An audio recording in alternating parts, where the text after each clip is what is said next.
Dans les biomes terrestres, ça se divise encore en plusieurs régions. On a la toundra, la taïga, la forêt tempérée, la prairie tempérée, le désert, la savane tropicale ainsi que la forêt tropicale. Donc, il y a aussi les biomes aquatiques qui, eux aussi, se séparent en deux parties. Il y a les biomes dulcicoles et les biomes marins. Dans la partie des biomes dulcicoles, il y a les lacs, les terres humides, les cours d'eau, les deltas et estuaires. Et dans les biomes marins, il y a les zones littorales, zones néritiques, récifs coralliens, zones pélagiques océaniques et zones benthiques océaniques. Tout cela amène aux enjeux. Donc, notre enjeu, nous, c'est les effets des réchauffements climatiques sur les biomes. Ça affecte particulièrement la répartition des biomes terrestres dans la biosphère. En fait, il n'y a pas seulement les enjeux qui influencent les biomes terrestres et aquatiques, il y a aussi plusieurs facteurs, dont le facteur climatique, géographique et géologique, ainsi que physico-chimique. Je vais vous expliquer ce qu'est un biome. Un biome, c'est un système interdépendant de plantes, d'animaux et de terre. En fait, ça veut dire que les plantes, les animaux et la terre dépendent les uns des autres. Dans le fond, c'est une sorte de grande région avec un écosystème similaire. Il existe différents facteurs qui influencent les biomes. En premier lieu, on a la température, ensuite la pluviosité et l'altitude. Ça décide quel type d'animaux et de plantes vont vivre dans quel biome. Il y a aussi d'innombrables espèces de végétaux et d'animaux sur Terre, et ils ont chacun évolué pour s'adapter à leur environnement. C'est pour ça que si tu déplaces un animal de son biome, il ne survivra peut-être pas. C'est la même chose avec les plantes. C'est une des raisons pourquoi un palmier ne peut pas pousser ici au Québec. Les conditions climatiques ne sont pas du tout appropriées pour sa survie. En fait, il existe plusieurs différents biomes. En premier lieu, on a les forêts tropicales. Les forêts tropicales se retrouvent dans le coin de l'équateur et elles ont environ 150 cm de pluie par année. Il fait très chaud et humide. Ensuite, on a la savane. La savane est composée des prairies qui se retrouvent généralement dans des endroits comme l'Afrique centrale. Ils ont une saison pluvieuse et humide ainsi qu'une saison sèche. Ensuite, nous avons les forêts tempérées. Les forêts tempérées se trouvent dans les secteurs de mi-altitude. Il y pleut modérément et elles ont 4 saisons, comme au Québec, qui sont l'hiver, le printemps, l'été et l'automne. Ensuite, on a le désert.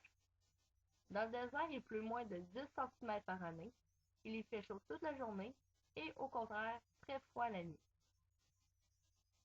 On a aussi la taïga subarctique.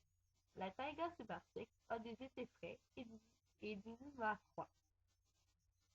On a aussi la toundra. La toundra est un endroit où la température est glaciale. Le sol y est gelé à longueur d'année, donc peu de choses peuvent y pousser. En fait, les seules plantes qui y arrivent sont le lichen et la mousse. En résumé, les biomes existent depuis des milliers d'années, mais ils continuent encore de se modifier. Par exemple, avant aux États-Unis, il y avait d'immenses glaciers. Maintenant, c'est plutôt des forêts tempérées, dépendamment de l'état où est-ce que vous vous trouvez. En fait, ces changements prennent des milliers d'années à se faire, ce qui permet à la faune et à la flore de s'acclimater aux nouvelles conditions. 5.2 Les biomes aquatiques.